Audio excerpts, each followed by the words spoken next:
Today I'm going to talk about using saturation when mixing vocals.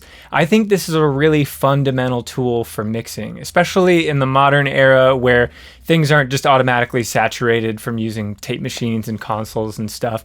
And I think harmonic saturation is almost as important as like compression and EQ to really help your vocal come forward in a mix and have life and excitement to it. So I'm going to talk about how to use it in a subtle way and also how to use it in a more effect way, make it more audibly distorted. All right, so in my song 5-Year Plan, I've looked at this song in the last few videos that I've done, but I think it's a great example for this because it has a lot of saturation used in different ways. And so I played around a lot with this vocal tone, kind of deciding if I wanted something that felt more subtle or more obviously distorted.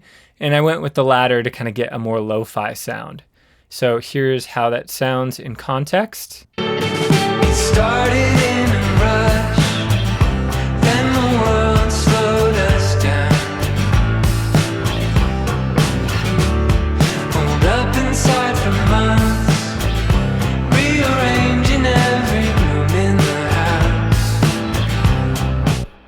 So yeah, for this song, I definitely wanted to have a significantly distorted sound to go a little bit more lo-fi, kind of in the vein of like Dayglow.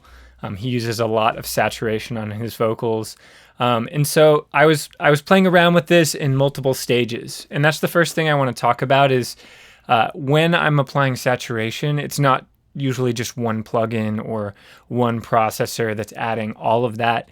I'm usually adding it in layers. I've heard someone describe it kind of as like building up layers of lacquer on when you're woodworking and creating a finish. You're sort of doing really thin layers and building them up.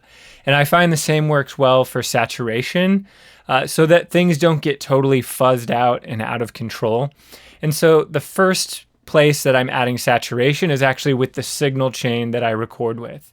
So for my vocals, I was recording through the BAE 1073 preamp. So really amazing preamp, really cool transformer. Saturation, it's very subtle, but it sounds awesome and it kind of applies that first bass coat, so to speak. And then after that, I actually used hardware compression as well with the Audioscape 76D compressor, which is adding even more distortion than the preamp is. Again, these are still really subtle levels, but every little bit counts when you're kind of building that up.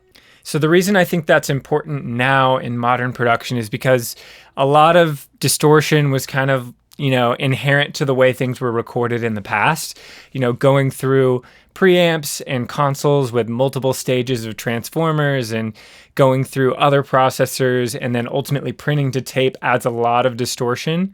And we don't have that now in a DAW workflow. We're kind of adding all of that after the fact, which is amazing because of the flexibility that it provides. But it's just something to keep in mind. Sometimes it feels like, why are we adding all this distortion? That seems counterintuitive. But when we actually look at sort of where we came from recording history-wise, it makes a little bit more sense. And I think it really benefits the sound in a lot of ways.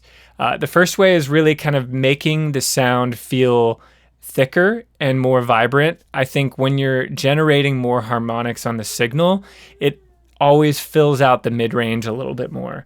And it also can help smooth out some of those peaky transients and kind of round them off in a very subtle way. So even if you don't have hardware, you can kind of mimic this in the box essentially. Just pull up some sort of preamp emulation. Like I use a lot of UAD stuff, so I could pull up the 1073, add a little bit of gain here, compensate with the fader. Maybe if I want to add EQ, but this is inherently going to add some cool harmonic distortion to the signal. And then the same with compressors. I could add a more vibey 1176 plugin to kind of start to build up that saturation. So that's just something to keep in mind when you're building up a vocal sound. But getting into this particular chain, I've bypassed pretty much all the extra distortion plugins, and I'm going to play it back clean just so we can have, something to work with and some context. I tried to plot it out, and I could not connect the dots. So yeah, any of the saturation we're getting is from the hardware processing, and then, effects added, which might have some saturation on like the delays and stuff. But what I wanted to do with this vocal first is kind of give it a little bit more grit in the mid-range, and Decapitator is a great way to do this. And so the first thing I'm going to talk about is using distortion in parallel. And another thing I want to say is saturation and distortion are the same thing. It's ultimately just the degree of distortion happening. Saturation is a word we use to talk about generating harmonics more subtly, whereas distortion pushes into a lot more audibly saturated zones where it feels like, a distorted guitar or something that's, not subtle. So with this, I put it in punish mode. And the first thing I wanted to do was really like sculpt a sound that almost sounds like running a vocal through a distortion pedal on a guitar or something. I tried to plot it out, and I could not connect the dots. So yeah, immediately you get that almost kind of like megaphone effect is how I think of it, where it's kind of bandpassed and you get that really crunchy, kind of, almost nasally distorted tone that adds a lot of cool aggression to the sound. So kind of creating this, I rolled off some low end, I rolled off some high end, and I like darkened it overall. So that's one of the reasons I like this tool, is because anytime you're using distortion, how you filter it is going to have such a huge impact on the sound. So if I just like zero out all these controls to their defaults, I tried to plot it out, and I could not connect the dots.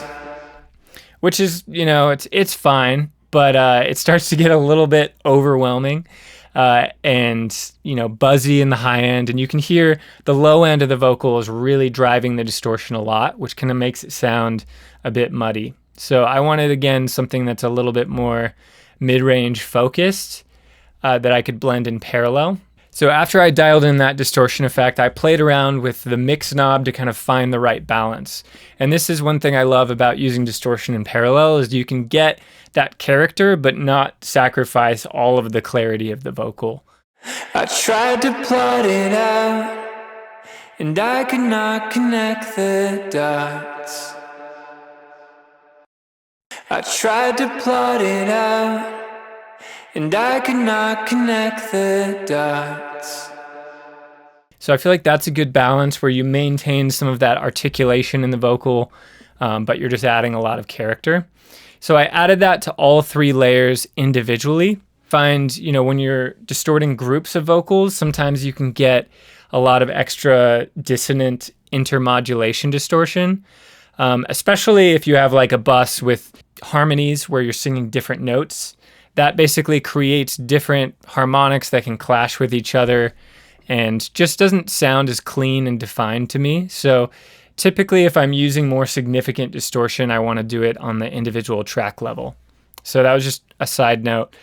So I added that to all these vocals, and then I wanted to add a little bit more, so I added just some tape. This is a great way to add more subtle saturation. It has this really cool softening effect in the high frequencies, which I felt like would benefit this vocal because I distorted the mid-range and kind of filtered that and mixed it in parallel, but the high end is pretty like unaffected by that. So I wanted to add tape to kind of soften it a little bit and kind of glue that sound together. So I'm going to play without the tape and then bring it in. I tried to plot it out. I tried to plot it out. This is something that I'll do even with vocals that are going to be pretty clean, is dial in a little bit of tape saturation just to give it that sheen, give it that kind of softening effect in the high end that just helps it to feel like airy and present, but a little bit smoother. So let's hear the cumulative effect. I tried to plot it out, and I could not connect the dots. And here's without the distortion. I tried to plot it out, and I could not connect the dots. So yeah, now we're starting to really get some cool personality on the vocal, adding in this extra distortion. But I went even further with this because I wanted a bit of a more lo-fi sound. So this is where it starts to get much more in the like special effect category. So I added retro color to this, a little bit of tube saturation, a little bit of chorusing, and then a lot of like filtering, basically rolling off some high end and low end to kind of give it a more bandpass lo-fi feel. I tried to plot it out, and I could not connect the dots.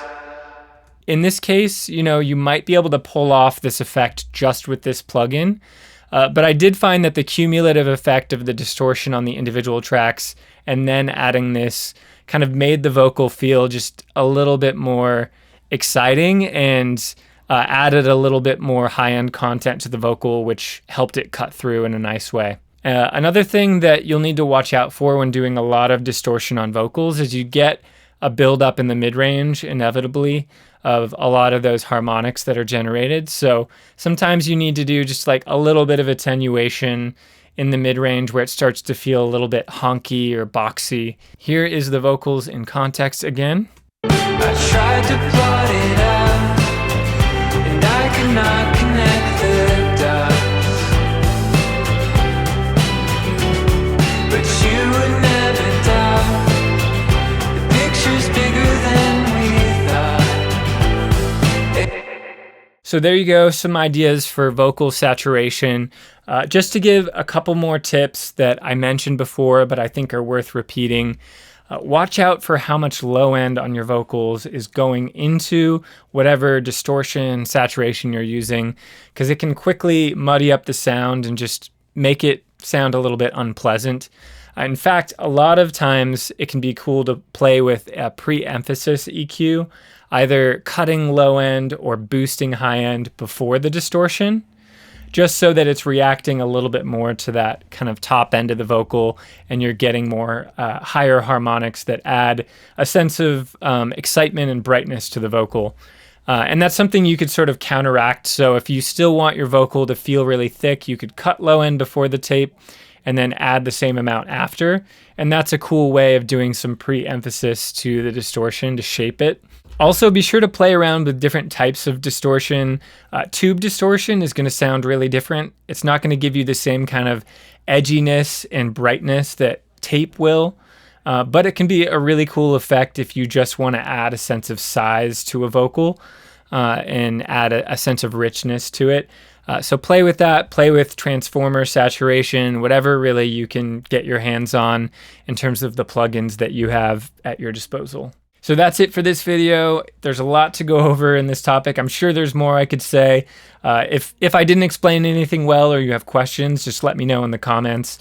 I love to be able to kind of respond to those in real time and also use feedback to shape the future videos that I do. So anyway, I'll see you in the next one.